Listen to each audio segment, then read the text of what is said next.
What happens when half a nation's children grow up inside platforms designed for adults, algorithms, and profit rather than development? In Egypt, where roughly 50% of children under 18 already use social media, lawmakers are now weighing restrictions that could reshape childhood, technology policy, and state authority across an entire region. The question is not simply whether children should be online, but who decides how far regulation should go and what precedent this moment could set globally. If Egypt succeeds in regulating children's access to social media, it would mark one of the most consequential shifts in digital governance in the Middle East. If the effort fails, lawmakers risk reinforcing the very digital environment they describe as chaotic and harmful. And if the debate escalates, it could pull Egypt into a broader global struggle over technology, sovereignty, and generational power that is already unfolding across Europe, Australia, and beyond. To understand why this issue has reached Egypt's parliament now, it helps to look at how rapidly the country's digital landscape has changed.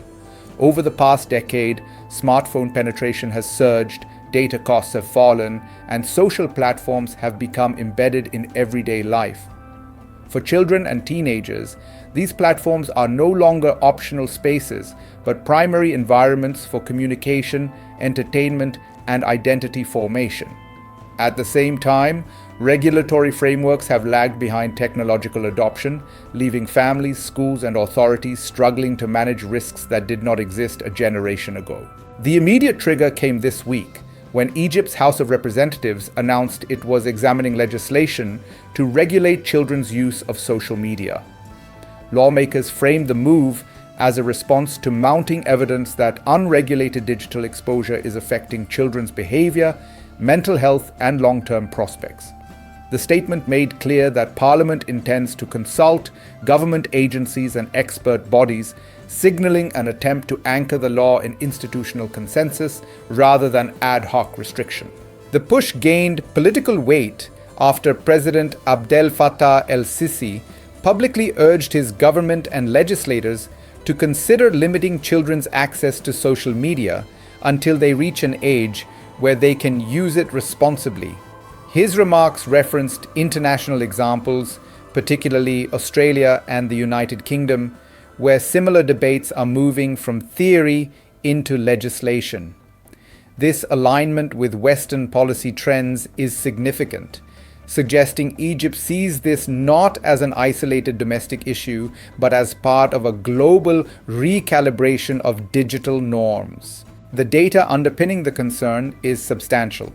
A 2024 report by Egypt's National Center for Social and Criminological Research found that about half of Egyptian children under 18 use social media platforms, where they are routinely exposed to harmful content, cyberbullying, and online abuse. In a country with a young population and high youth unemployment, lawmakers increasingly view digital harm not only as a social issue, but as a developmental and economic risk. Globally, the momentum toward regulation is accelerating.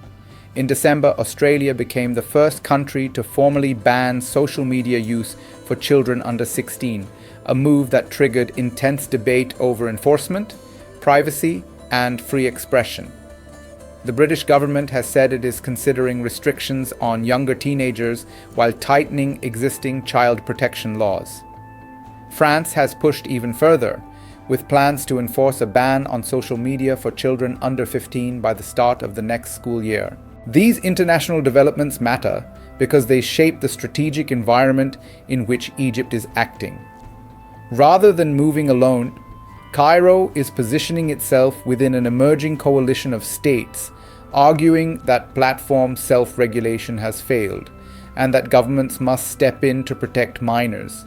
For Egypt, this framing also helps neutralize criticism that restrictions are politically motivated, instead presenting them as child-focused and evidence-based. Still, the power dynamics are complex.